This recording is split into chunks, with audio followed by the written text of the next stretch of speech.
Sejam bem-vindos, senhoras e senhores, para o último episódio do programa Um Santo Viveu Entre Nós. Nós estamos chegando já na reta final e para esse programa de hoje, eu queria deixar claro aqui que desde o começo, quando eu me reuni e apresentei todo esse projeto para o Padre Costante, esse nome foi o primeiro nome que nos apareceu, né? Uma pessoa que, além de ser um grande amigo, eu também considero ali como se o Padre André tivesse ele como um filho adotivo, né? Aquela pessoa que realmente cuida, que está próximo e que tem uma enorme preocupação. Se você está chegando aqui, esse é seu primeiro vídeo, nós queremos lembrar vocês que todos os outros episódios eles estão disponíveis no YouTube da Diocese de Barretos. E a primeira temporada está disponível no Santuário do Rosário de Barretos. Fique à vontade, será um prazer enorme se você puder assistir, curtir e compartilhar esses nossos vídeos, esses nossos episódios. Afinal, aqui nós estamos falando da vida de um santo que viveu entre nós. Estamos falando do Padre André Bortolomeotti. E hoje, o nosso convidado mais que especial é esse filho que o Padre André teve. E eu quero chamar aqui, é uma honra, obrigado, viu, Sr. Henrique? Obrigado pelo senhor vir. Sabemos que a agenda é cheia, né? Sim. Que temos aí bastante coisa, mas o senhor vir aqui é algo que nos honra muito, viu? Obrigado. Olha, a oportunidade de poder participar desse episódio da vida do Padre André é um presente de Deus. Eu vivi, talvez, os últimos anos daquele homem sábio, daquele santo sábio, daquele ser humano diferente das pessoas comuns, e que simplesmente só o olhar dele fazia com que todos nós soubéssemos que ele tinha uma aura divina, que ele era um filho de Deus predileto, porque ele era capaz de contaminar nós sem falar, sem uma palavra. E eu sou um dos discípulos dele, sou um dos filhos dele. Sim. Tenho certeza que ele tinha um cuidado comigo, como talvez poucos pais têm pelos filhos, extremamente preocupado comigo sempre, mas extremamente motivador. Talvez a pessoa que mais me impressionou em toda a minha vida como motivação.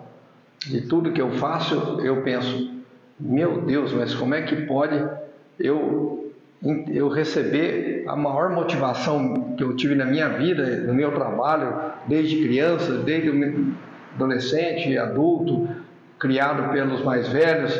Como é que aquele ser humano podia ser a mola propulsora do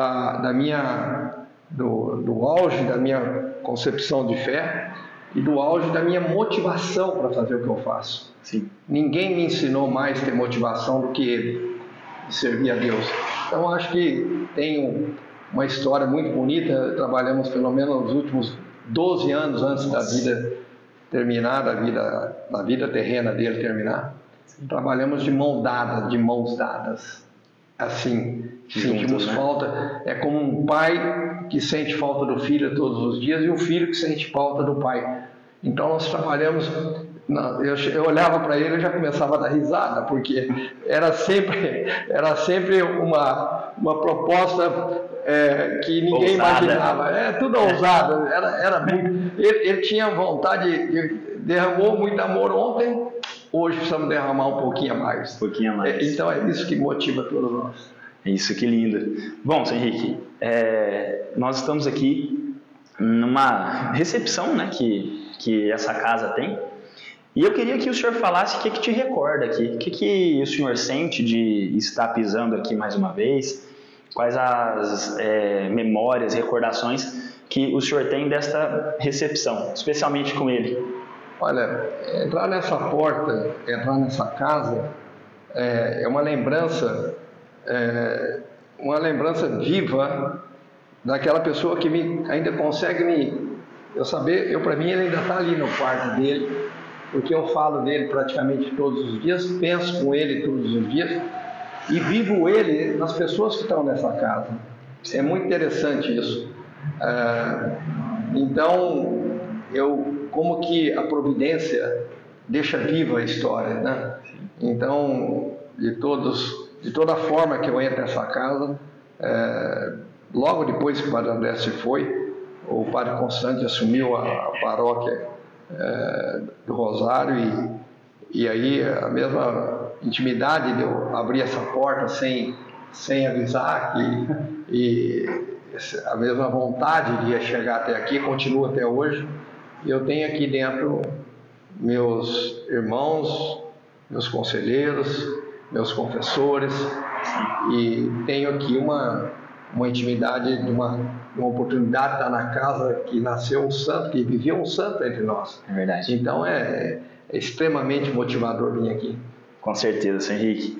Bom, então, gente, aguarda aí, daqui a pouquinho nós já estamos indo para o nosso estúdio. O senhor viu que é meio improvisado aqui, né? Sim. A nossa equipe técnica ela é bastante pequena, né? E bem pequenininha mesmo, o senhor já percebeu. Mas ali. o problema não é pequeno, é uma coisa. O problema é saber a dose que essa equipe está transmitindo de amor é muito grande. Pode saber que o amor aqui é enorme. Não, pequeno é só para efeito de falar que é resumido o time, né? É isso aí mesmo. É isso aí, gente. Então, bora lá, vamos permanecer com esse papo bom e saber um pouquinho mais o que o seu Henrique tem para falar sobre essa vida com o nosso santo. Obrigado, hein? Bom, senhor Henrique, então agora estamos no nosso estúdio improvisado. Cama do santo. A cama dele. Senhor Henrique, eu queria que o senhor olhasse tudo aqui e expressasse para nós aquilo que o senhor sente de estar entrando aqui mais uma vez. Se realmente era assim mesmo, né? Olha, é interessante o fato dele ter tanto... Aqui era toda a vida desse santo, que essa biblioteca, essa... Pode estante, falar, né? Estante, mas que era todos os livros, todos a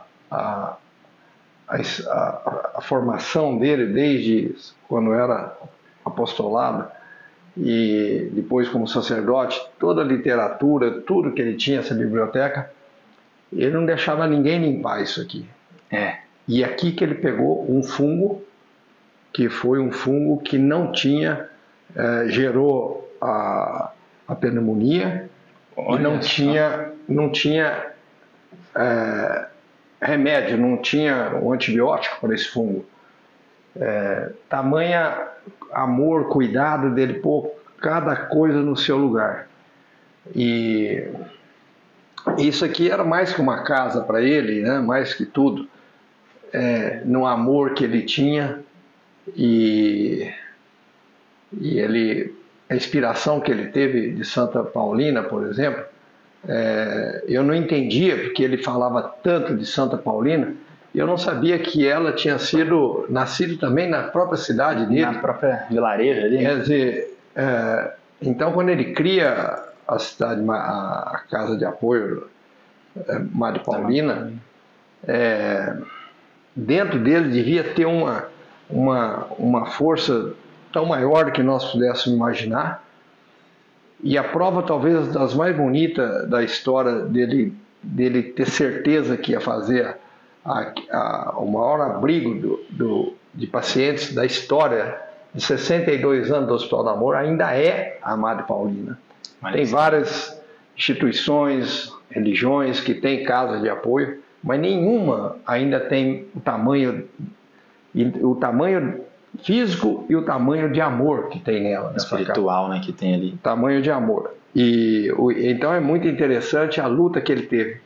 Mas talvez um dos episódios mais bonitos da Casa Madre Paulina tenha sido no Bastidores, porque a primeira etapa, 50 leitos, de um projeto que ele mesmo desenhou, ele mesmo. Olha só. Aí, a primeira etapa aqui dos 50 primeiros leitos, ele buscou dinheiro de empadinha, de fogaça, de esfirra, de fazer todo mundo trabalhar alucinadamente pela vontade de ter aquele abrigo do jeito dele. Que aí eu vou contar por que tinha que ser do jeito dele. Ele não era do jeito do Hospital do Amor, era do jeito do santo dele.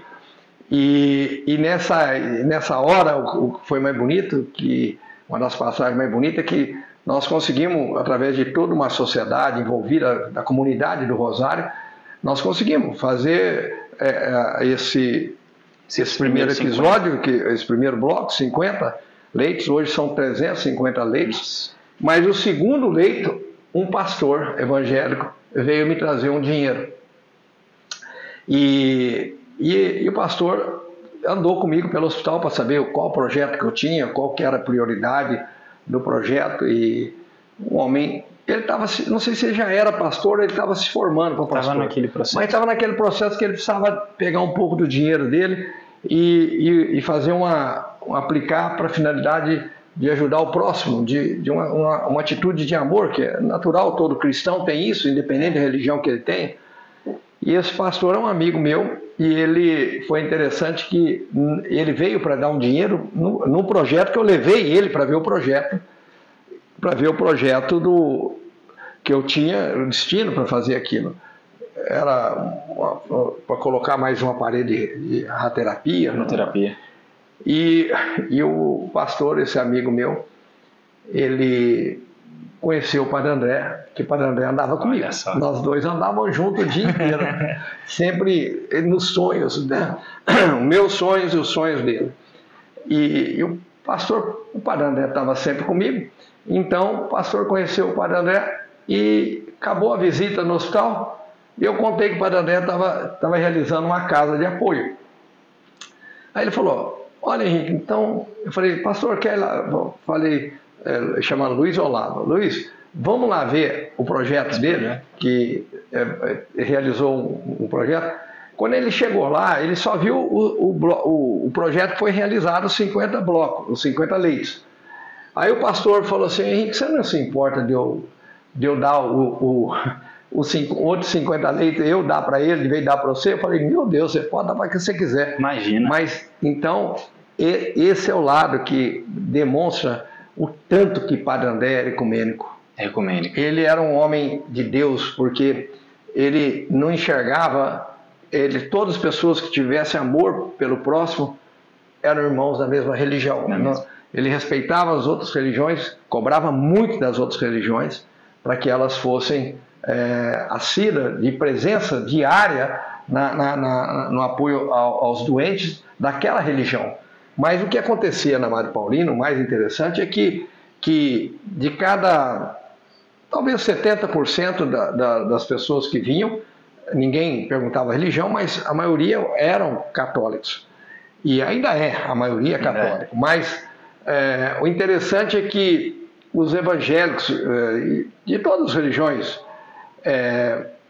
que estavam lá, 90% ia se confessar com o Padre André. Participava da missa diária do Padre André. Todos sabiam que ele era santo, todos.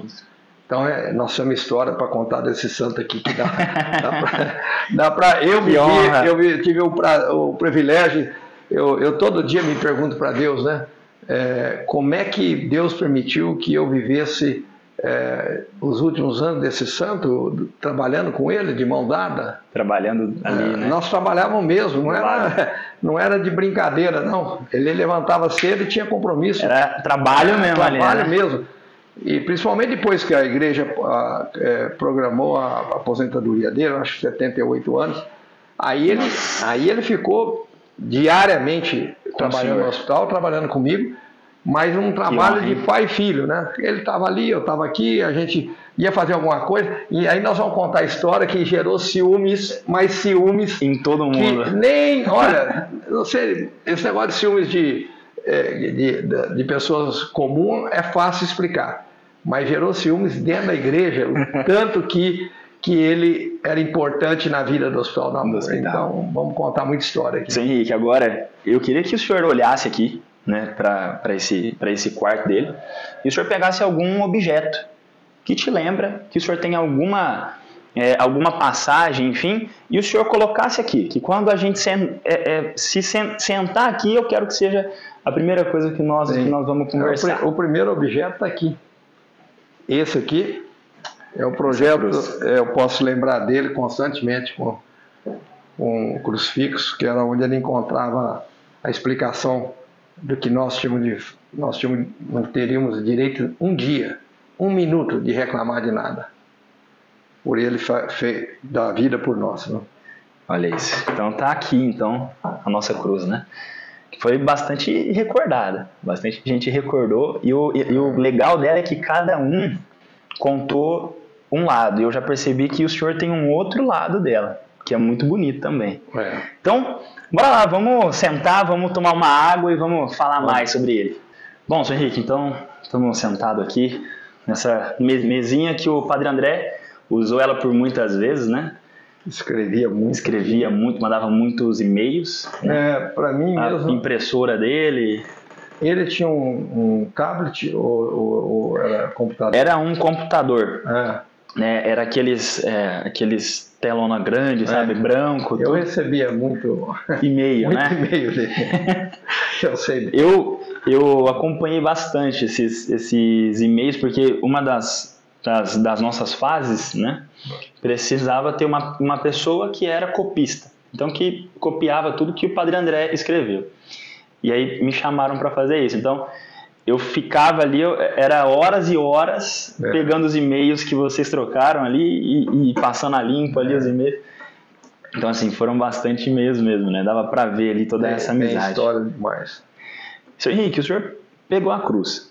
Eu queria que o senhor começasse explicando sobre essa cruz, então. O que ela significa para o senhor com o Padre André? Qual o significado dela? Olha, o sentido da cruz, né, para nós, o Padre André sabia colocar, por exemplo, que nenhum de nós sabemos nem metade do que é esse sofrimento que Cristo passou pela cruz. Sim. Você pode escolher qualquer tipo de lesão que um possa fazer para o outro, ou que o tipo de sofrimento.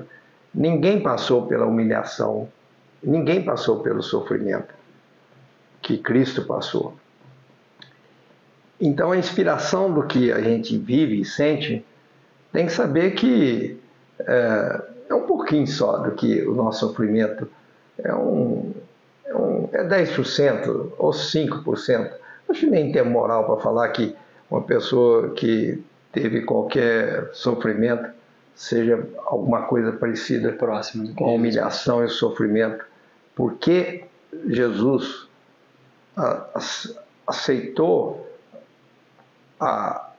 essa humilhação, esse sofrimento, sendo que ele não precisava disso. Então, quem somos nós para perguntar por que nós temos de passar por algum sofrimento? E a cruz era intimidade, era toda a família, e tudo se resumia em Jesus na cruz para o Padre André. Então ele podia ser uma pessoa que podia falar bem sobre o Evangelho, ter o dom da palavra, mas ele tinha ele pregava a misericórdia de Deus como ninguém pregava. Eu não conheci, é raríssimo, eu posso dizer que eu me inspiro também de pessoas santas que eu conheço e que demonstra uma atitude de apostolado numa concepção que transcende, que você não consegue entender como é que aquela pessoa consegue viver daquele jeito, porque o santo ele não enxerga o pecado do assassino, ele não enxerga o mal que uma pessoa fez, ele enxerga a capacidade que ele tem de converter aquela pessoa para voltar, porque ele é um irmão, ele é um filho de Deus, ele é meu irmão, ele errou, ele só errou, e eu posso mudar ele, eu posso converter ele, eu posso. Então, a atitude do Padre André era sempre na prática e nunca no verbo. A palavra de Deus é muito bonita porque ela é perfeita. Sim. Ela é a perfeição, mas fica bonita quando as pessoas falam muito bem a palavra de Deus. Mas eu quero ver praticar a palavra de Deus como esse sacerdote, esse santo, praticava de pôr a mão, o abraço, o sentimento, o amor, na prática. Acordar cedo, não ter hora para dormir, ir na casa dos doentes, ir no presídio, ir no sofrimento. Eu nunca vi nada parecido na minha vida, nada parecido. Como Deus permitiu que a gente visse isso, era para a gente, todos nós crescemos. Você cresceu, eu cresci, e toda essa comunidade do Rosário, nós somos abençoados por ter vivido essa oportunidade de saber o que é ter um santo na nossa vida. Pois é. Eu ouvi uma pequena frase dele que a Tânia falou para nós, que ela falou assim, que ele falava que ser santo é viver o extraordinário de Deus no ordinário da vida.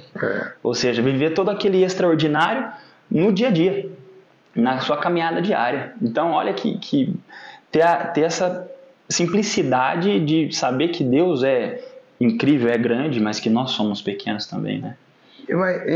E a concepção do santo, o que mais me impressiona é a capacidade de perdão dele, do que ele enxerga é diferente do que nós enxergamos. É verdade. Nós não conseguimos enxergar o que ele consegue enxergar. Porque ele enxerga diferente porque não tem um deles que ele não abraça e beija. Não tem um pecador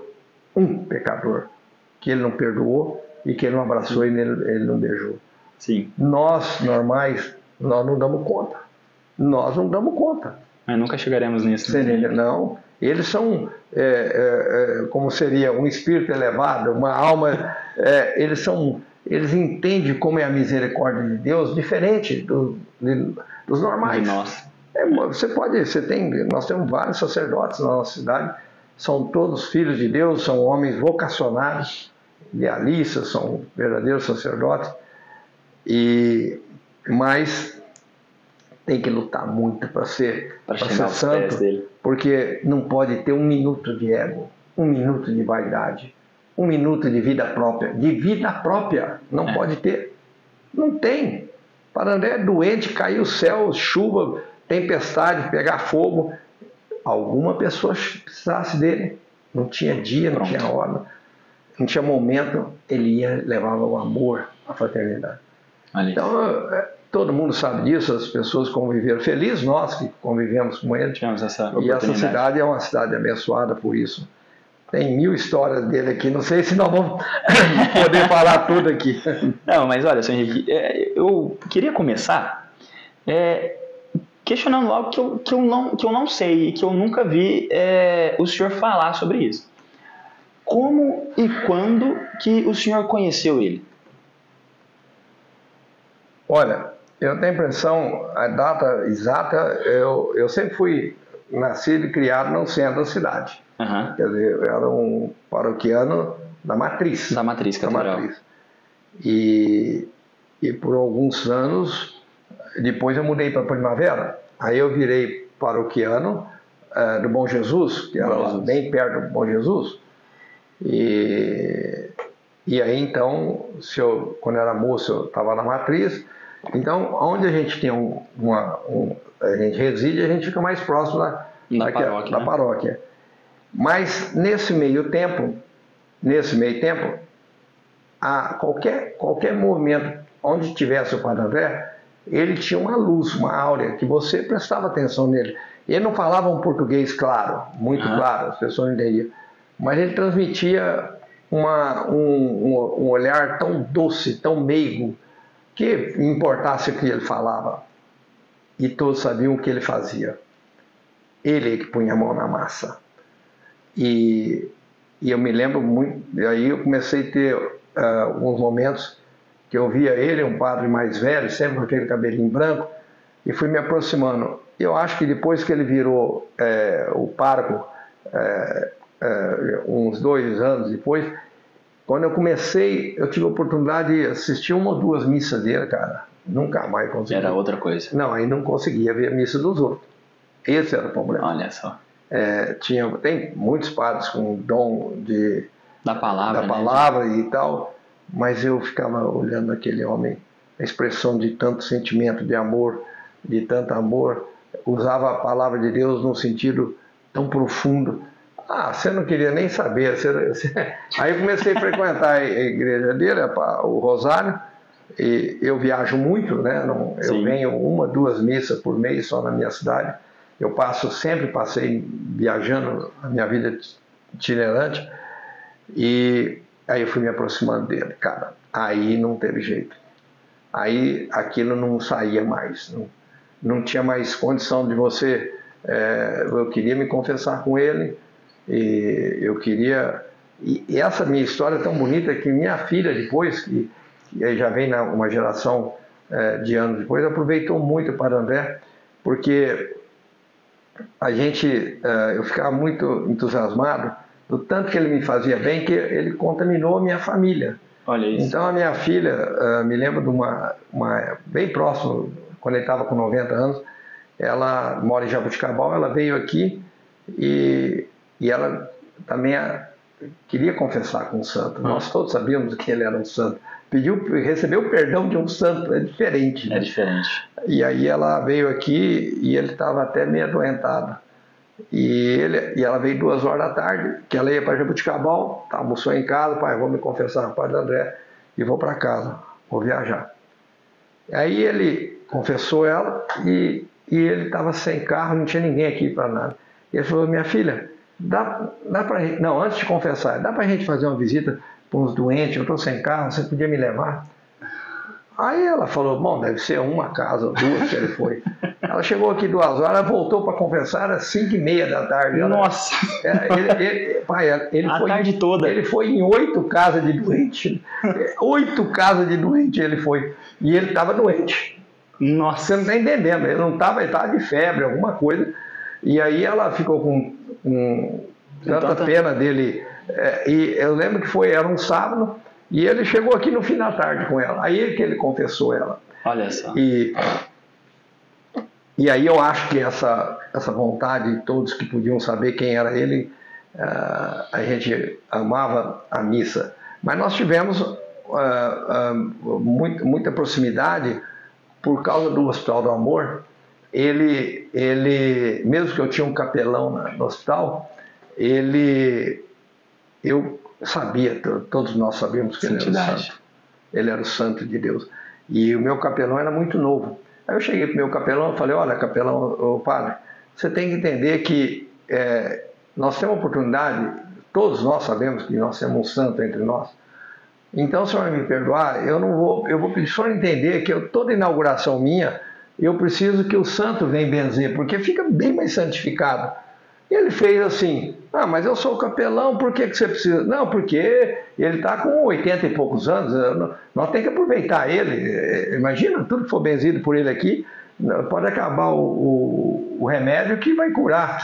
E aí ele aceitou assim, na hora, rapaz, você não está entendendo. Depois, aí ele já frequentava o hospital assiduamente, nós estamos falando isso, ele com 80 anos, 81, assim. Então foi 10 anos sem ter o envolvimento do trabalho que ele criou, que é a própria acolhimento dos pacientes, a Madre Paulina. Ele já me ajudava antes dentro do hospital. E quando a igreja falou que ele tinha de aposentar, com 78 anos, ele foi humildemente chegar aquele jeitinho que ele ficava assim, me esperando. Eu cheguei 7h30 no escritório. Ele, Henrique, a igreja falou que eu não tenho o que fazer mais, que acabou minha temporada, que eu não tenho compromisso com horário, missa, mas eu estou tanta saúde, eu me sinto tão bem. Olha isso. Não estou entendendo esse negócio. Ele falou, sabe que eu não posso trabalhar aqui com você? Sabe que nós não podemos criar um trabalho de todo dia eu ter obrigação? Porque eu estou com muita saúde, hein? Olha 80 anos. Que sabedoria. Eu falei, meu Deus, fala a verdade, o senhor tem esse tempo, o senhor quer isso? Então, vamos fazer o seguinte. Ele falou, Henrique, mas eu também preciso rezar uma missa todo dia, nem isso eu tenho obrigação mais, eu preciso disso. Eu falei, então, peraí, eu vou fazer uma igreja, para o senhor rezar para os doentes? Não, para a família dos doentes. Para a família. E vou fazer uma igreja fora do hospital, e E ele já tinha me falado, me criticado, porque o santo critica você muito. E ele falou assim, você falta muita coisa aqui. E muita coisa era uma igreja para dar acolhimento para os acompanhantes que ficavam esperando o paciente.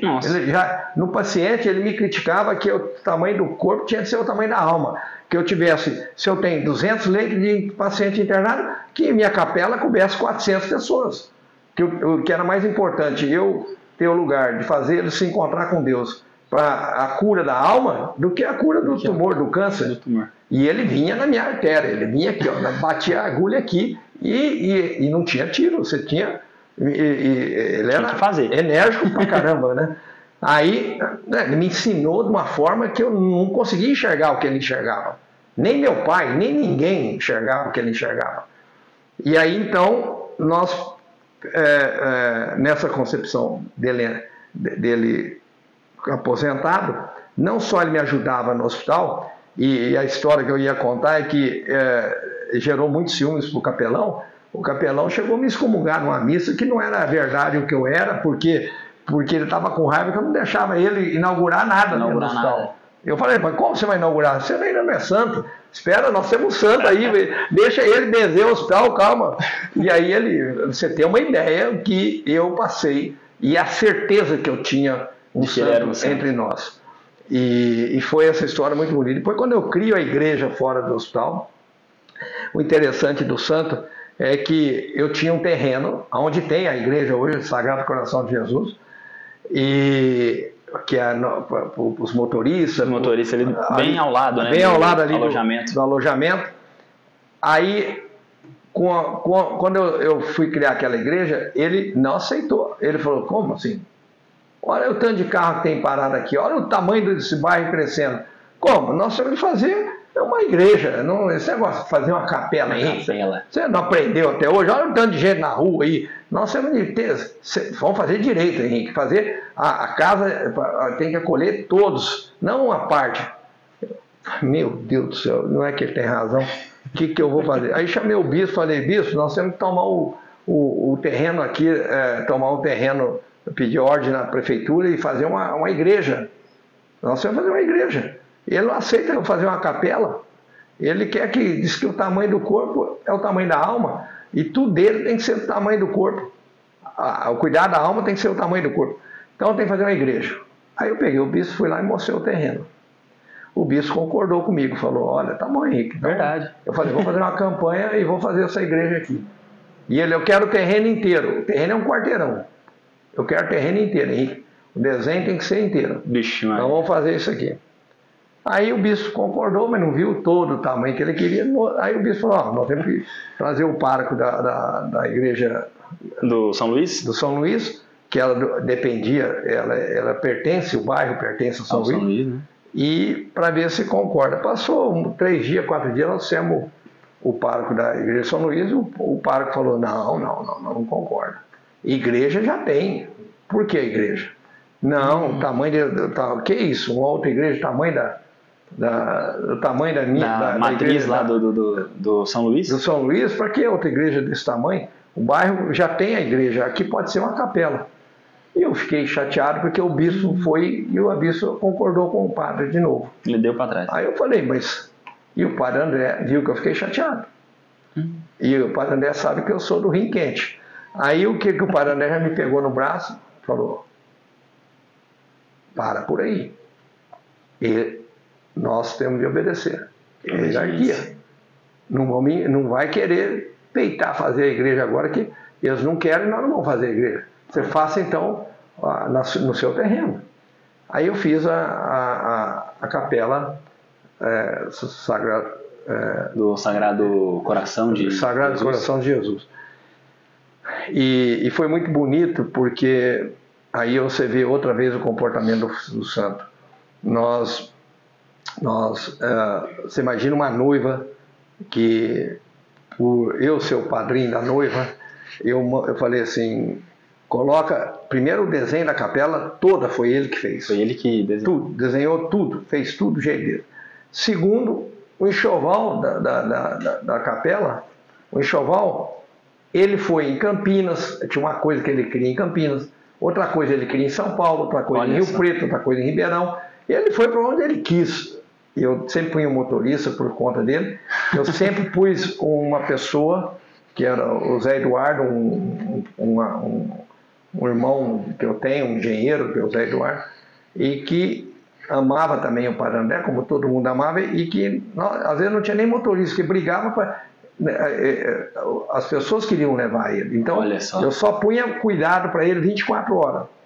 E para ele ia de ônibus para Rio Preto para pôr stentos no coração. Ele era humilde demais, tudo na fé. E aí, quando eu peguei ele fazendo alguma arte escondida, eu punha a ordem e fazia ele obedecer, que eu tinha um carro e motorista para ele. E que ele não fizesse nada sem isso. Aí, o interessante é que quando ele faz o enxoval da igreja, da capela, e isso foi um dos episódios que eu vivi uma tristeza muito grande, mas que eu já perdoei o fato, mas foi muito difícil eu perdoar. Ele perdoou na hora, eu demorei. Na hora ele já perdoou. Ele perdoou na hora e não deixou que eu brigasse. Porque ele fez eu construí a igreja, falei com o bispo, olha bispo, para a igreja São Luís Freire, eu não quero um tostão de ninguém, eu vou pedir dinheiro, eu vou construir, porque tem que ser tudo do jeito dele. Ele quer a missa de diária aqui 3 horas da tarde, para os acompanhantes, ele quer isso, o que ele quer vai ser feito, é uma coisa, porque inclusive é do hospital, mas eu tinha um capelão lá no hospital também. Uhum. E esse era um projeto fora do hospital, mas na praça. E aí, quando a igreja fica pronta,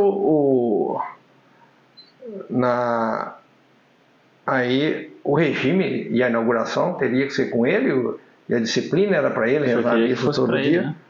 E nós recebemos a notícia que não ia ser ele o capelão da igreja, não ia ser o pároco da igreja ele, e nem inaugurar a igreja ele.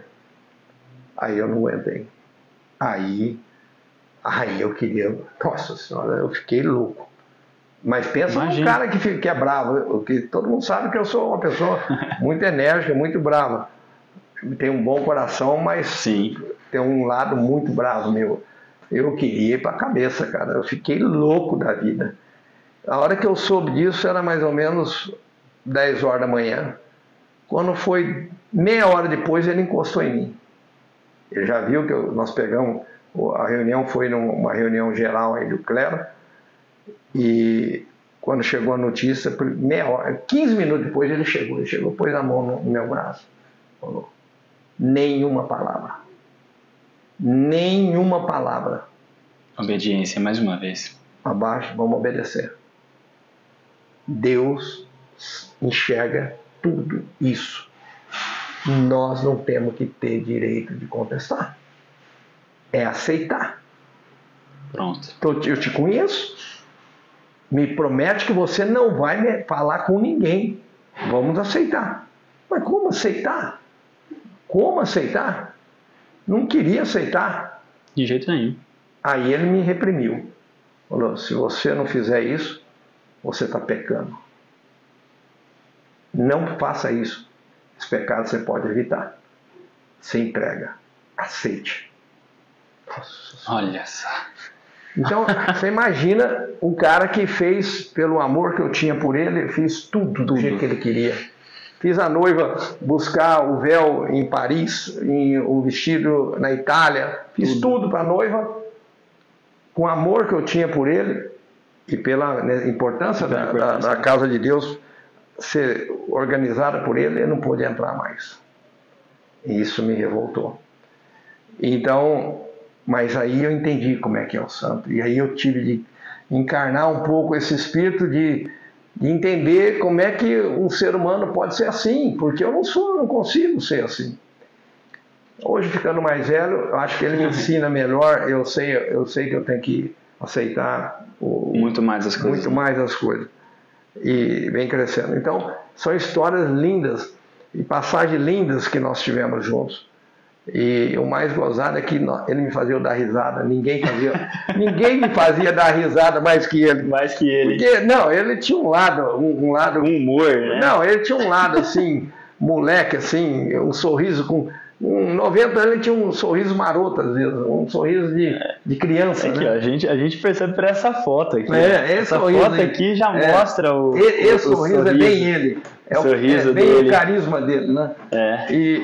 Então essa oportunidade que a gente viveu com ele são milhares de histórias que nós teríamos que fazer uns 10 episódios para contar. Que eu já te falei do pastor que apaixonou por ele e todo mundo, eu perdi a namorada por causa dele. Eu perdi o dinheiro ali. E o mais bonito foi uma passagem minha com ele nessa concepção de que o tamanho do corpo é o tamanho da alma. Ele foi para a Europa buscar o dinheiro para o terceiro bloco. Terceira etapa. Para fazer para a terceira etapa. Então ele ia fazer, os primos iam dar um dinheiro para ele. E que ele não quis festa de 80 anos, não quis nada. Olha só. E aí deram um dinheirinho para ele lá e ele foi lá buscar. E aí na ida dele para buscar eu resolvi construir a capela dentro do terreno que tinha. Sem ele saber. Sem ele saber. Porque o terreno era um terreno, vamos dizer, sobrou lá 200 metros quadrados. Eu peguei, a arquiteta fez um terreno, uma capela com muito jardim em volta, e pôs 120 metros quadrados assim, de capela e deixou 80 de terreno, de jardim. Eu olhei o projeto muito bonito, eu falei para o Zé Eduardo, o engenheiro, falei, Zé, vamos fazer surpresa para ele, vamos levantar a capela. Depois nós fazemos campanha para acabar. Quando ele chegar, tem que estar já levantado as paredes. Tá no alicerce. Ele vai ficar muito feliz. Ele vai ficar irradiante. Nós vamos dar uma surpresa e tanto para ele, Zé. Vamos fazer correndo. Aí parei os pedreiros, tudo quanto é obra que eu tinha, e em uma semana levantamos o baldrame, que até aquela altura que pinta de picha ali e tal. E aí ele chegou e eu estava nos Estados Unidos. Eu tinha viajado. Aí ele chegou e viu que a capela ia ser pequenininha. Meu Deus. Nossa. Ele falou pro Zé assim, contando o lado do santo, agora tanto que o santo também é bravo. Aí que eu apelidei ele de São Judas. Aí eu lembrei demais da história de São Judas como apóstolo. Aí ele viu aquela coisa atrapalhada ali, que é a capelinha pequena, e ele pegou a marreta e falou assim, cadê aquelas coisas de quebrar pro Zé? Ele falou, por quê? Vai pegar onde tem marreta ou é picareta? Aí o Zé falou, picareta. Não vai buscar.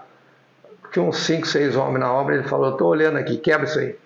Quebra tudo isso aí. Fez quebrar. Aí o Zé ficou apavorado, falou, eu sou empregado do Henrique. O Henrique manda fazer e ele manda quebrar, onde é que eu vou? Quem que eu obedeço, né? Mas ele é tão enérgico que ele ficou olhando e falou, quero ver quebrar. E teve que quebrar. Quebrou tudo. Aí ele falou assim, mas como, Henrique? Estamos 10 anos juntos, como é que ele pode? Como é que pode não entender que o tamanho do corpo é o tamanho da alma? Aqui tem 200 pessoas, a capela cabe 50, cabe 80. Ficou louco? Ele está doido, ele não aprendeu. 10 anos que nós estamos juntos, ele não aprende ainda. Rapaz do céu, aí o Zé me ligou, falei, Zé, pelo amor de Deus, obedece ele, sabe o que ele mandar. Não, nós vamos tudo para o inferno ainda, Zé. Nós não aprendemos, eu não aprendi até agora, não aprendo mais. E aí quebramos a capela, cara. Aí ele falou, agora é do tamanho do terreno. Bom, cabe 250 pessoas. Todo domingo eu estou falando isso aqui, porque nós estamos falando em Barretos. Vocês podem ir lá todo domingo, que tem 100 cadeiras fora da capela. Olha isso. Tem. Olha, cabe 250 pessoas na capela. E fora, cabe mais 150 pessoas. Tem que pôr cadeira, tem de fazer tudo. O capelão lá é o Padre Túlio, que é o capelão do Hospital do Amor. Do hospital. Aquela áurea dele está naquela capela. E era o remédio dos remédios.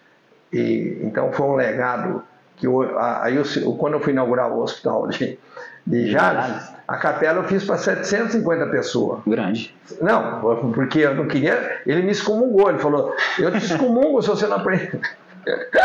Vê se agora aprende. Essa relação de amor que nós tínhamos era igual marido e mulher, porque tem hora que briga, né? E ele me excomungou depois uma passagem que é muito bonita, que passei esse episódio todo aqui dessa capela. Do Sagrado Coração? Eu te contei, já contei do Sagrado Coração e contei da Madre Paulina. A Madre Paulina. A primeira embrião que ele me ensinou que o tamanho do corpo é da alma foi na Madre Paulina. Na Madre Paulina. O segundo embrião que ele queria fazer o tamanho da cidade, uma outra igreja, foi na praça, na praça do hospital. No Sagrado. E o terceiro episódio dele foi eu cair na besteira de fazer uma homenagem, porque eu soube, imagina, ele me ensinava isso todo dia e eu não aguentei, porque aconteceu um milagre em vida, absolutamente em vida o milagre. Que nós vamos poder, uma hora que nós pudermos, nós vamos gravar esses milagres que eu estou te falando, tem que gravar tudo que eu estou te falando, porque é muito bonito.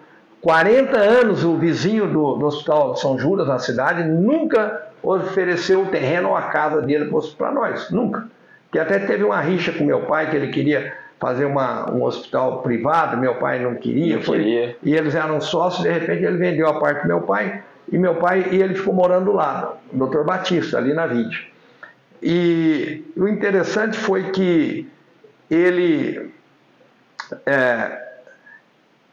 a arquiteta, eu vim da Alemanha e queria fazer um lugar que as pessoas fossem morrer no cuidado paliativo, tivesse um leito para o doente e 2 leitos de acompanhante, 2 filhos pelo menos, uma mulher e um filho, e tivesse uma varanda com 5 poltronas.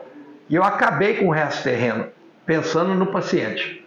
Outra burrada que eu fiz, eu não ia falar outra coisa, mas outra burrada, porque eu ocupei demais o lugar para cuidar do corpo. É muito humano isso, porque o SUS faz com que um doente, quando vai morrer, esteja uma família está assistindo a outra. Então, na Alemanha eu aprendi, quem vai morrer tem privacidade, tem privacidade para ter o lugar dele, da família e do ente querido, cachorro, gato, o que ele quiser. A vigilância sanitária não permitiu aqui no Brasil, mas eu queria fazer igual na Alemanha. E interessante que a hora que sobrou, o terreno que sobrou, que era um pátio, a arquiteta me manda o projeto, cabia só 70 pessoas, 60 pessoas. Não, 60 pessoas. Eu falei, nossa, o hospital paliativo tem sempre 1 ou 2 acompanhantes. Eu falei, quando ele vê que se eu fizer uma capela de 60, ele vai acabar comigo, ele vai me arrebentar. E aí eu fiquei muito triste, porque eu chamei engenheiro, arquiteto, e ninguém, pensei até fazer inclinada com 2 andares para caber 120, eu falei, 60 pacientes, ele vai aceitar que seja 120 para ter um acompanhante. Ele não aceita nada menor que isso, eu já sabia. Aí já era o 3º episódio de teste comigo. Aí eu peguei e falei, meu Deus do céu, eu saí triste 5 horas da tarde. Quando foi no outro dia, cara, eu cheguei no meu escritório, o telefone toca, a primeira pessoa era o Josinho da Kozinski, que tinha uma imobiliária, ainda deve ter.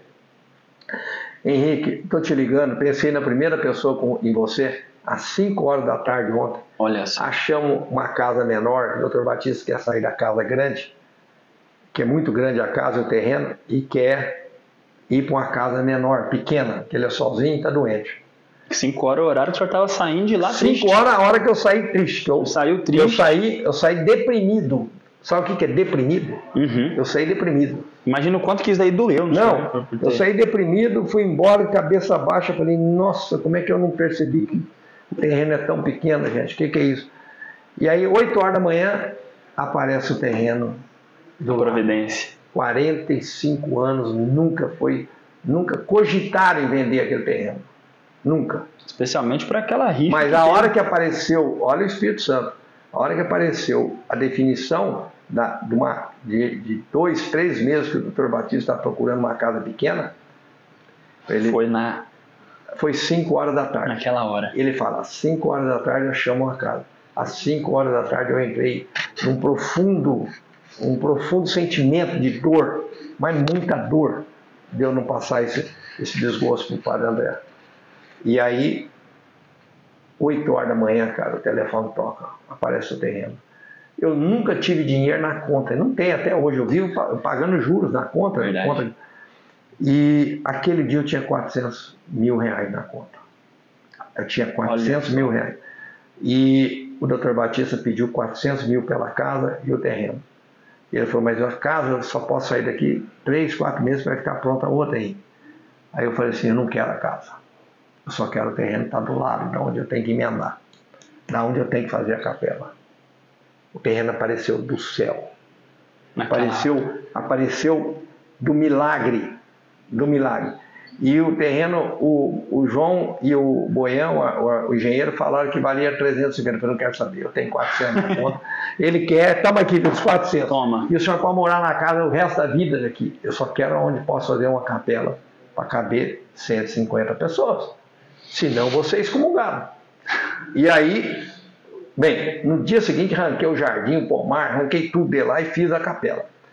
No inaugurar a capela, eu caí na besteira de chamar, fazer um evento bem grande, no sentido assim, ecumênico.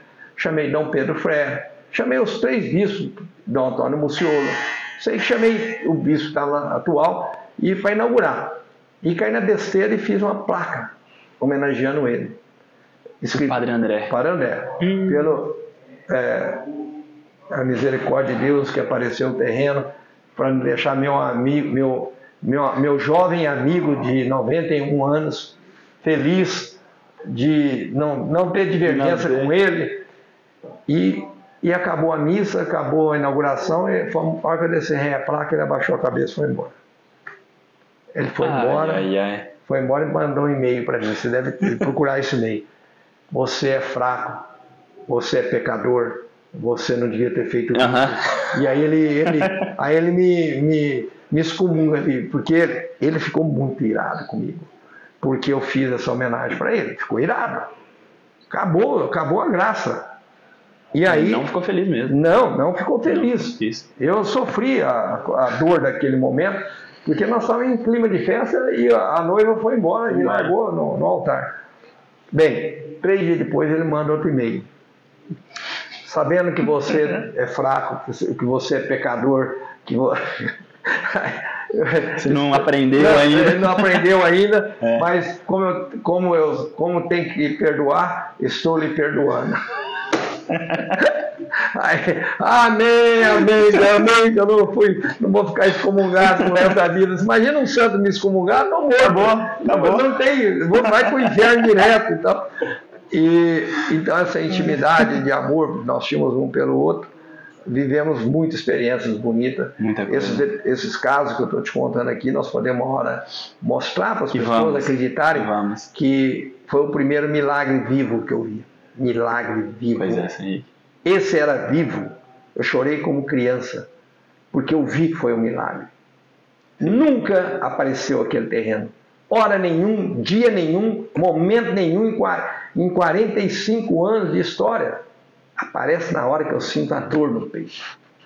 Na hora que eu senti um buraco que eu não sabia o que fazer. A providência trouxe o milagre dele. Porque eu tinha de fazer o que ele manda eu fazer. Tamanho do corpo, tamanho da alma.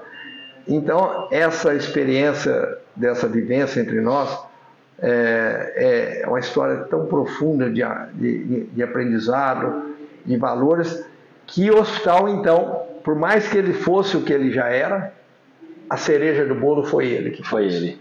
Por que a cereja do bolo? Porque ele pôs o seguinte, prestem bem atenção, o cuidado da alma está inscrito na mesma concepção de levantar a autoestima e a dignidade da pessoa, que é o remédio, que está inserido dentro do que é o amor. O amor é o remédio, é o maior dos remédios. E aonde a pessoa pode ter a oportunidade de saber o que é o amor e a misericórdia de Deus? Dentro da casa de Deus. Da casa. Muito mais do que você sozinho. Sim. Por isso existe os cultos das religiões meditando a palavra de Deus, mas a história de tudo isso é que de você meditar a palavra de Deus vem exatamente a concepção de você pôr em prática a palavra de Deus como ele põe em prática, como ninguém. E nesses episódios todos, que nós estamos muito direcionando assim, para os eventos extraordinários, quando eu faço a inauguração de Jales, eu telefono para o Dom Demétrio, que era o bispo na época, o bispo de lá, né? lá em 2012, e falo para o Dom Demétrio: Dom Demétrio, eu vou inaugurar um hospital, mas eu tenho um santo de Deus do meu lado, e tudo, santo de Deus, qual que é? Não, ele chama São Judas Tadeu. O senhor deve ter visto ele em algum lugar, o nome antigo dele era Padre André, falei para ele. O nome dele é São Judas. Por que São Judas? Eu estava construindo um negócio lá. Ele quebrou tudo. Ele quebrou tudo, e foi São Judas que dedou para Cristo o comércio das pombas e das moedas na porta do templo, e eu apelidei ele São Judas. Eu apelidei ele São Judas. E ele e era mais gozado do mundo, porque ele falou: eu não acho graça nisso que você fala, Henrique. Eu falei: não, mas eu sinto, eu posso falar, o senhor é muito parecido com São Judas. Eu leio as cartas de São Judas. Bravo que nem ele. Eu leio as cartas de São Judas, eu sei que são muito parecidos. E então, aí ele me reprimia assim, com amor. Brincadeira, né? Mas aí eu levo ele para Jales, para inaugurar Jales. E eu fui sempre tive essa intimidade muito profunda de amor por ele, um sentimento impressionante de como nós tínhamos esse sentimento de pai e filho, né? E alegria, muita alegria.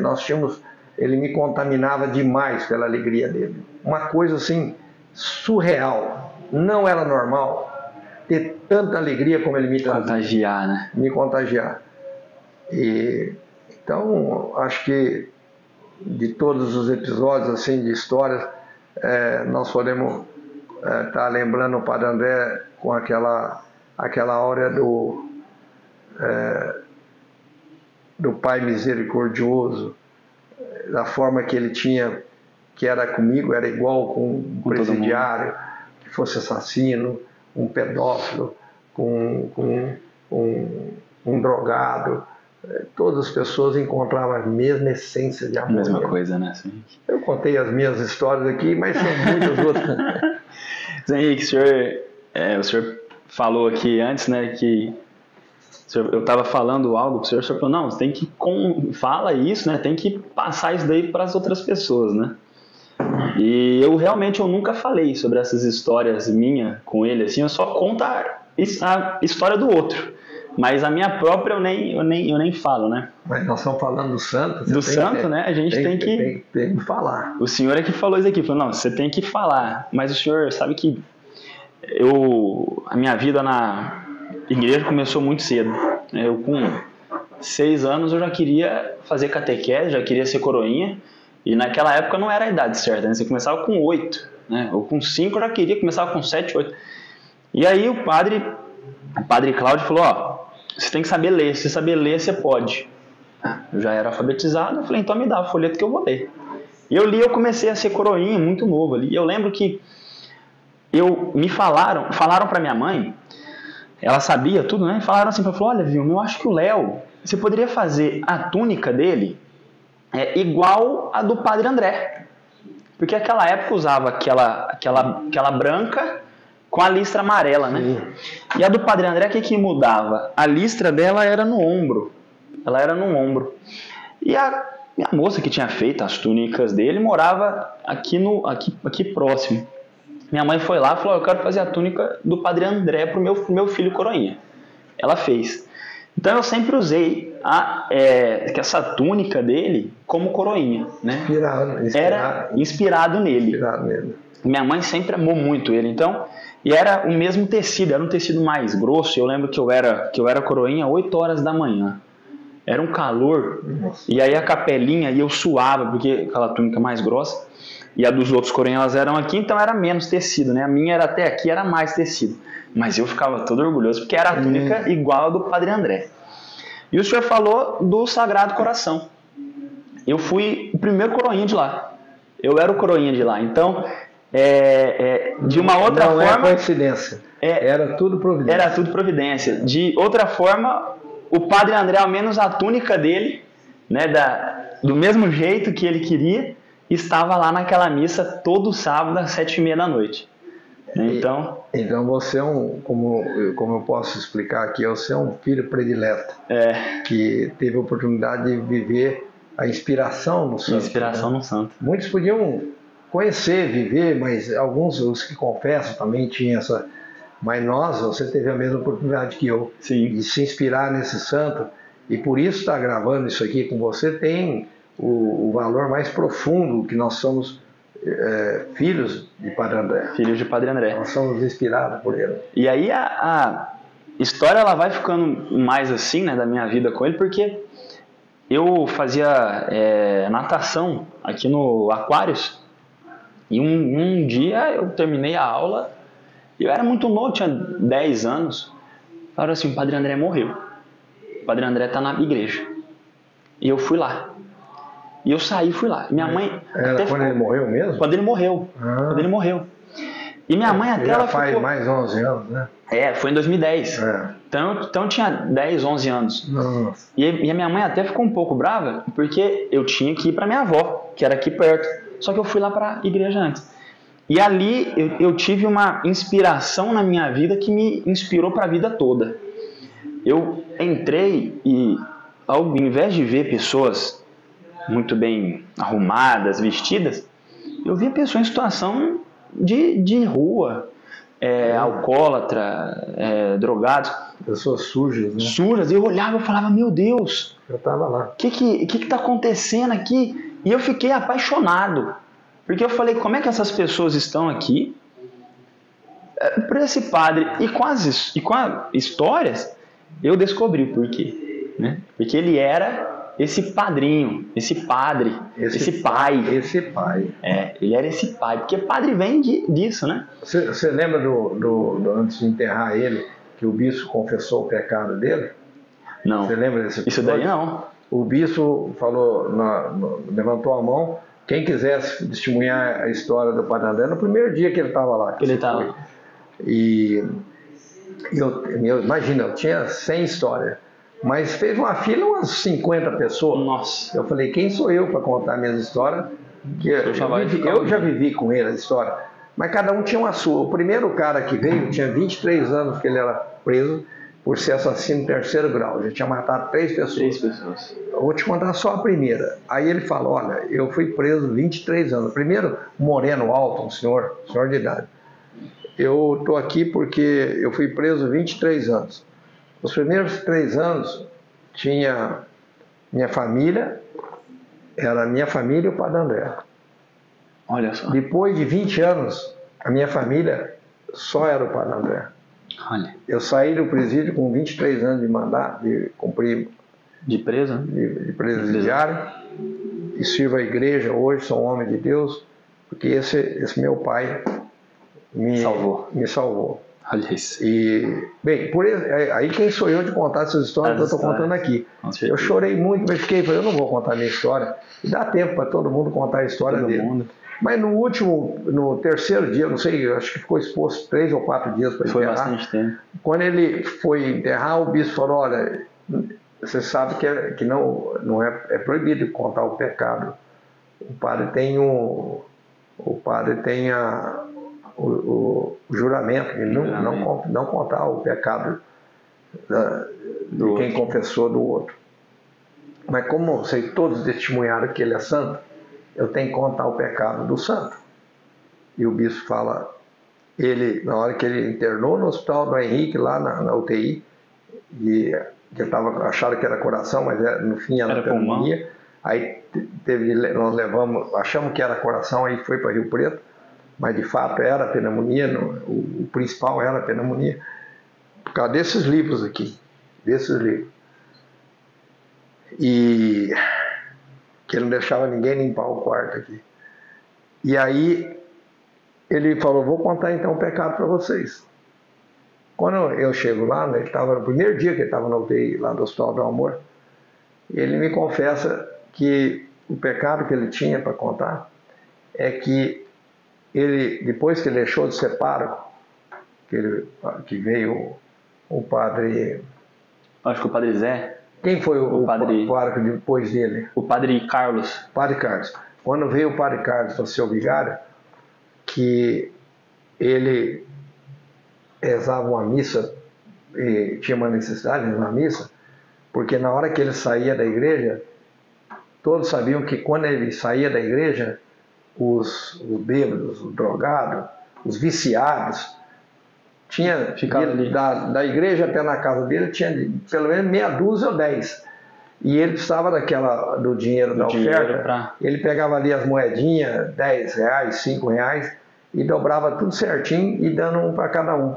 E muitas vezes vinha atrás e recriminava para ele: padre, mas o senhor está sabendo que o senhor está dando para esse cara para usar droga? Para comprar álcool, para comprar bebida. Né? Ele falou: eu não tenho que julgar, eu faço a minha parte, eu posso fazer, eu faço. Quer dizer, todo ensinamento daquele homem era um ensinamento de Deus. Toda a vivência dele era de Deus. E essa necessidade, aí o bispo confessa o pecado de um santo. Aí para sacramentar, quer dizer, não tem... Aí foi a confissão perante a todos nós que servimos a Deus, que amamos a Deus, do que é ser santo. Quem de nós... Aí eu te falo, ele não é, olha, qualquer um de nós julgamos uma pessoa que está morrendo ali e por cachaça ou por droga, né? nós nem chegamos perto às vezes, e ele não queria saber. Ele abraçava, beijava e dava o dinheiro. O santo é isso. O santo por isso eles são diferentes de nós. Mas nós somos obrigados a saber o que temos de fazer. Você viveu, a sua experiência aqui é muito bonita, a sua história, que funde uma criança que enxergou... 11 anos, 10 anos. Não, que enxergou o ídolo que era o santo. Que era. Poucas pessoas teve esse privilégio na vida. Então, a missão de você estar aqui hoje falando para o Padre André é uma missão designada por ele. Sim. Você não tem a dúvida que é designada por ele. Com certeza. Porque nós todos temos a moral de falar o que nós vivemos com o santo. Né?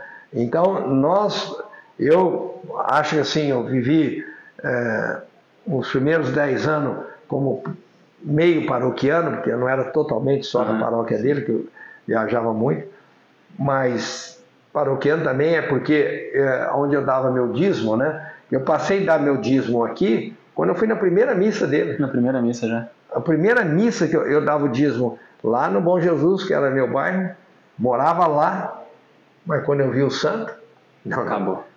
Não, eu continuei dando lá, mas também passei a dar aqui meu dízimo.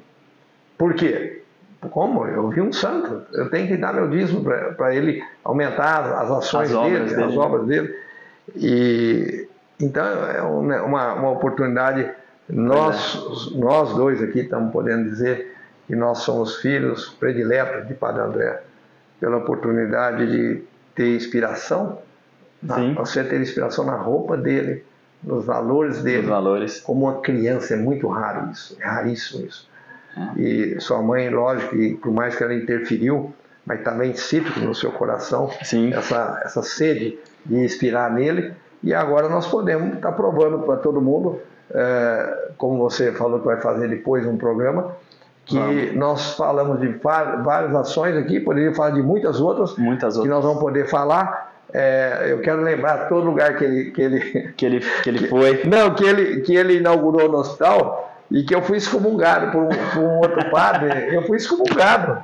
Sim. Porque o padre era o meu pároco e ele não benzia nada no hospital.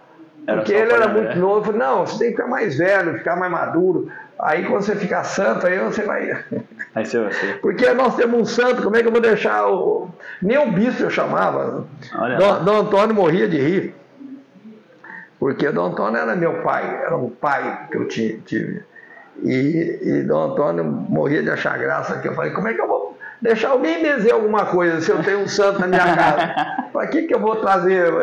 E aí o capelão do hospital nessa época, um dia numa missa resolveu falar que eu não era de verdade, que a verdade era minha irmã que fazia, estava no hospital, que fazia tudo. Começou a me denegrir de tantos ciúmes do Padre André. Não, do santo. porque verdade. eu não deixava ele inaugurar. Então, eu tenho um lado meu também que eu só compreendia tudo isso com amor e com perdão, porque eu achava que ele não estava nem bem para falar o que ele... Não tinha um de nós que poderia falar ter ciúmes do santo, porque o santo já tinha 80 e tantos anos. Até os 90 anos eu fiz ele benzer tudo. E aí, nossa senhora, aí é o ciúme dos homens, né? Então as pessoas sabem que na igreja tem isso também. Nós somos padres. Nós temos que rezar para os padres, para eles nunca terem vaidade, ego, poder, e por isso precisa rezar pelos padres. Mas o senhor sabe que aí depois disso, senhor, que isso mudou tanto que depois de 13 anos disso, eu me tornei professor de uma comunidade terapêutica, sem receber nada. Eu vou, até hoje à tarde eu já vou lá, e eu dou aula para a pessoa que está em tratamento, né, para dependência química. Eu dou aula para ele sobre finanças, tudo. Você é formado em direito, sou advogado. E aí eu vou lá, eu dou essa aula para eles, e a minha inspiração foi Padre André. E aí depois ainda, antes disso, começa uma história muito bonita minha com a fundação, né? Com o hospital, porque minha mãe trabalha lá tem 21 anos, acho que minha mãe está lá 22 anos, não sei. Faz parte da família. Faz parte da família, e eu sempre tive essa admiração, tudo, e eu formo em 2022, e eu vou encurtar muito a história, mas em 2022 eu formo. Quando eu vou tirar o AB, vou pagar as taxas, o escritório que eu trabalhava, o cara me chamou e falou: eu vi que você pagou as taxas lá, só que se você for ser advogado, eu já não consigo te pagar o salário, então você vai ter que ir embora. Eu falei: então tá bom. Eu estudei 5 anos para isso, já passei o AB, antes de formar já tinha passado, então eu quero exercer a profissão. E aí eu fui mandado embora, né? E aí eu lembro que na fundação, um mês depois, uma semana depois, nem isso, uma semana, abriu uma vaga para assistente. Aí eu peguei, candidatei a vaga, cheguei na última etapa, fiz entrevista. Olha, gente, você não foi aprovado. Tá bom. Mas tem uma outra vaga que é para analista, que vai ser melhor. Aí eu prestei a vaga, cheguei na última etapa. Só que se você tivesse contabilidade, ia ser você, mas você tem direito, não vai se poder. E eu lembro que eu saí ali do RH e entrei ali na capela de Nossa Senhora do Pilar. Sim, e tinha santinho dele ali. Eu peguei ajoelhei, onde eu até hoje ajoelho, que é nos últimos bancos, ajoelhei ali e pedi para ele. Falei: Padre André, eu estou aqui humildemente pedindo para o senhor me ajuda. Eu entrego para o senhor. Eu não quero pedir para o senhor para eu trabalhar aqui. Eu não quero nada, eu não vou te pedir. Eu quero que o senhor me ajude da forma como o senhor acha que vai ser melhor para a minha vida. E rezei ali e fui embora. Aí numa sexta-feira, assim, que o Padre Constante me liga 8 horas da manhã. Oi, padre. Ave Maria, 8 horas da manhã, tá com voz de sono, que não sei o quê. Falei: padre, eu tô sem trabalhar, não sei o quê. Então, você vai trabalhar pro Padre André. Falei: eu vou. O que o senhor precisa? Olha, tem os documentos, você é advogado, você sabe mexer com isso, você vai ser copista dele. Tá bom. Eu fui. Eu vou, que horas? Ao meio-dia. Tá bom. Falei: então o senhor já me serve almoço, né? Brinquei com ele, porque ao meio-dia... 8 horas. Quando foi 10 para as 9, por aí, o telefone toca de novo. Mas você quer ver que é o Padre Constante de novo, né? Peguei, era lá do hospital. Eu tenho uma vaga aqui e eu queria saber se você quer candidatar a ela. Só que é para ser auxiliar administrativo. Você quer? E eu lembrei de algo que meu avô falou e que até na nossa colação eu falei: a gente não é eu não sou advogado. Eu sou o Léo, filho da Vilma, Adriano. Eu não sou aquele título que colocam em mim. E eu falei: eu quero. Eu vou aí. Fui às 10 horas, participei. E lá eu tive um padrinho ali na fundação que o Dorion acho que o senhor conhece ele, né, Dorion. Dorion, cheguei e falei, Dorion, eu sou advogado. Ele falou, eu sei, só que eu quero que você seja auxiliar, eu vou te apresentar para a fundação inteira. Eu falei, tá bom, Dorion, eu aceito, eu quero. E eu liguei para minha namorada e falei, amor, eu vou falar sim, porque eu sinto que isso é um presente que o Padre André me deu. E ela falou, então vai, amor. E fui. Foram 2 presentes. O Padre Constante. O Padre Constante. Ele, em vez de você pedir uma coisa, saiu 2. Saiu 2. E aí, seu Henrique, eu fui.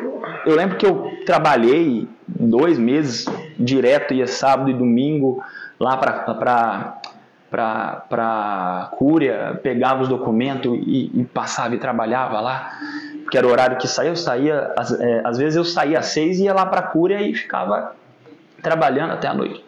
E aí, depois de 3 meses, o Padre Constante me liga de novo. O Padre André precisa de você de novo aqui. Aí eu falei, eu falei, Padre, eu fiz uma promessa para mim que tudo que fosse para o Padre André eu iria falar sim. Então o senhor conte comigo. E fui. E aí vem o segundo presente. Uma semana depois, RH me liga, Dorion desce. E aí eu não entendi, o Dorion me... desce lá porque o RH quer conversar com você.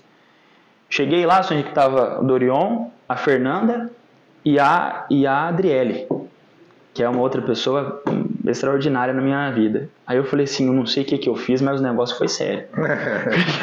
Até a advogada tá aí, né? Eu falei, o negócio foi sério. E aí eles falaram, olha, não é costume, mas a gente quer te chamar para ser advogado aqui, para fazer parte do nosso time, né? E aí foi que eu entrei, né, para a fundação, para essa família, como advogado, exercendo o meu ofício, né? E junto com essas 2 pessoas perfeitas da minha vida, tanto Dorion quanto a Adriele, que me ensinaram, tiveram paciência. E daquele dia em diante, eu tive a certeza de que o Padre André, ele é um grandioso intercessor. Daquele dia em diante, você viu o milagre. Eu vi o milagre. Eu fui prova desse milagre. Ele foi prova do milagre vivo para você. Vivo. Que você patinou tanto antes. A hora que você vai desprovido de tudo, né? Ele entendeu que era aquele momento ele podia te ajudar. E ele intercedeu para que... Graças a Deus. E daquele dia em diante eu tive o Padre André e eu lembro que o único pedido que eu não consegui fazer foi com o Constante, que está ali atrás. Ele falou assim, olha, eu quero que você faça um jornal. Aí eu falei, Padre, um jornal eu não consigo fazer. Nós temos de falar que o Constante é uma autoridade italiana. É uma autoridade. Italiano, quando manda, você não está entendendo. Você não tem, obedece quem tem juízo. E aí eu falei, Padre, eu não sei fazer um jornal, mas eu sei fazer um programa. Vamos gravar? Aí ele falou, pronto, então vamos. E aí essa inquietude no coração do Padre Constante, ela é o reflexo da convivência nesse quarto dele, nessa casa dele, na capela dele, no ambiente mais íntimo do amor dele. Sim. E isso contaminou. O Padre Constante chegou, acho que depois de 3 anos que ele tinha morrido, mas ele morreu, o corpo, a alma está aqui. Nós estamos aqui na alma dele, na casa dele, no quarto dele, no ambiente dele. E para mim, as pessoas que eu amo, que eu admiro e que têm amor, isso é uma coisa que eu falo abertamente isso. O amor sem admiração, ele morre. Mas o amor com admiração, ele é eterno. O meu avô está vivo até hoje, que me criou. Sim. Eu falo dele todos os dias. Penso que ele está lá no escritório dele, na fazenda dele. Meu pai, que eu convivi os últimos 10 anos de vida do meu pai, convivi com ele. Meu pai está vivo todos os dias. Eu falo o nome do meu pai todos os dias. O Padre André, eu entro na minha casa, onde põe a chave do carro, tem a imagem, tem uma fotografia do Padre André. No meu quarto, eu tenho santuário de tanto presente que eu ganho, para tudo quanto é lado da minha casa, onde eu trabalho. Todo lugar tem a imagem dele. Ele é o santo intercessor. Lógico que eu sempre fui apegado à Nossa Senhora como mãe, e ela, como um filho que precisa da mãe, é uma coisa comum.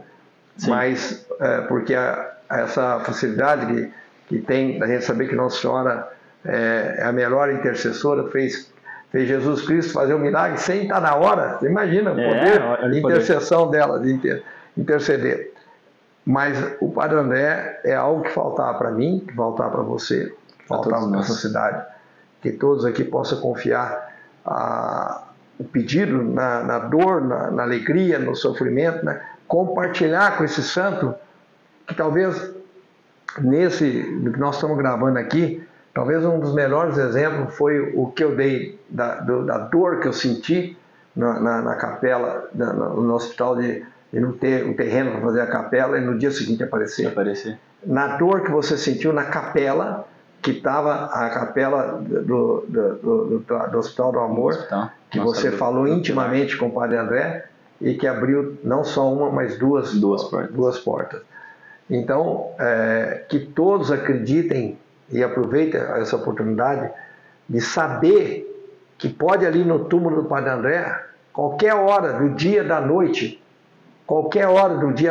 pedir para ele, aquele homem tem uma intimidade, uma moral perante a Deus muito grande, que é tão grande, e por ele ser tão íntimo de todos os barretenses, nós temos de pedir a intercessão dele. Ele é o meu maior intercessor. Sim. Ele é o seu maior intercessor. Ele é o do Padre Constante. Ele é o da comunidade. Você veja o tanto de gente que tem para contar a história dele. Muita gente, né? Muita gente. É que é muita história. Seu Henrique, agora caminhando já para a parte final aí, para a nossa última parte já. Queria ficar aqui por mais tempo, mas eu sei também que o senhor tem um monte de coisa lá. Não, mas falar dele eu tiraria um dia para falar. e nós vamos tirar, viu, seu Henrique? Se Deus quiser, nós vamos tirar aí. Vamos fazer ainda bastante coisa falando sobre ele, vamos estruturar tudo. A ideia de fazer uma demonstração onde o santo almoçava, jantava, comia. É muito legal. Nós estamos hoje no quarto, aí vamos mostrar onde ele punha a mão na massa, né? Vamos. Esse daqui era o telefone dele. A nossa última parte, eu queria que o senhor pegasse nesse telefone dele. E eu sei como o senhor, como aquele filho predileto dele, né? Queria que o senhor ligasse para ele. Porque esse telefone tem um canal direto com ele, tá? A gente fala isso aqui sempre. Tem um canal direto com ele. E a gente queria que o senhor ligasse para ele, que o senhor abrisse seu coração, o que o senhor gostaria de falar para ele agora.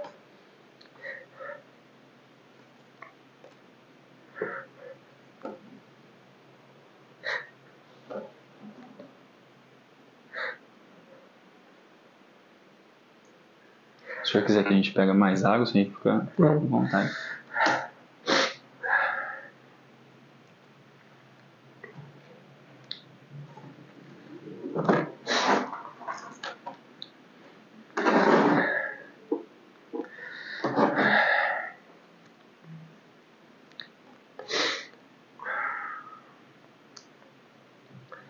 Oi, Padre André. Estou aqui no seu quarto com a sua inspiração da sua paixão, do seu amor por Jesus Cristo na cruz. Estou relembrando um pouco do nosso amor nessa vida, mas tenho certeza que nós vamos continuar na vida eterna, abraçados juntos, dando risada juntos, vivendo aquilo que nós sempre sentimos um pelo outro, de admiração e de amor. Eu agradeci várias vezes no seu túmulo pela intercessão de tudo que acontece na minha vida, a primeira pessoa que eu convoco para me proteger, para me ajudar. Eu já tive o milagre, pela sua intercessão, de ter um diagnóstico de câncer de próstata. Depois que eu fui fazer o segundo exame e eu pus a sua imagem na mesma máquina, uma semana depois, as imagens que tinham feito 4 radiologistas e 4 urologistas, todos não viram mais a imagem. A intercessão do seu milagre, porque o exame foi cortado, não serviu para servir prova perante a ciência, mas perante a Deus, eu vi o milagre vivo na força do seu poder de intercessor, de ser tão íntimo. O apóstolo preferido de Deus demonstrou isso só por amor nessa terra aqui. Então, por isso tudo, esse filho aqui está te mandando um beijo no coração e continue nos inspirando e continue cuidando dos seus filhos. Estamos juntos sempre. Um beijo no coração.